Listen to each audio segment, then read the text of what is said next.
আসসালামু আলাইকুম। কেমন আছেন বাংলাদেশি ভাই বোন? সুন্দর লোভনীয় পুডিং কার না ভালো লাগে? পুডিং বানানো আসলে খুবই সোজা। এখানে মন্ত্রের কিছু নেই। এখানে ৭ টি ডিম নিয়ে নিয়েছিলাম। ব্লেন্ডারে ব্লেন্ড করে ঘন ১/২ লিটার দুধের সাথে মিশিয়ে নিয়েছি। ভ্যানিলা এসেন্স দিয়েছি। দুধটা ঘন করার সময় পরিমাণ মতো চিনি, কনডেন্স মিল্ক দিয়েছিলাম এবং এটা ভালোভাবে নেড়ে যেখানে যে পাত্রে ক্যারামেল তৈরি করে নিয়েছিলাম সেখানে ঢেলে এটা স্টিমে বসিয়ে দিয়েছি। স্টিমে বসানোর আগে এটাকে আমি সেঁকে নিয়েছিলাম। সেকার পরে দেখবেন কতগুলো লাম্পস থাকে যেগুলো ফেলে দিবেন। আসলে পুডিং কম বেশি সবারই পছন্দ। অপছন্দ করে এমন কোনো লোকই পাওয়া যাবে না।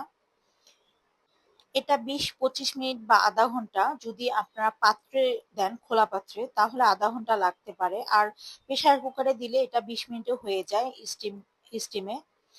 এভাবেই আসলে আমি সবসময় প্রেসার কুকারে পুডিংটা করে থাকি। একটু বেশি বড় সাইজ হলে তখন আমি খোলা পাত্রে দেই। এই যে সুন্দর ঠান্ডা হলে এটা করতে হবে।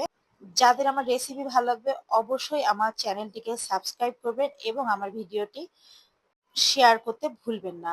আসসালামু আলাইকুম। ভালো থাকবেন এবং আমার চ্যানেলের পাশেই থাকবেন। আল্লাহ আল্লাহ হাফেজ। হাফেজ।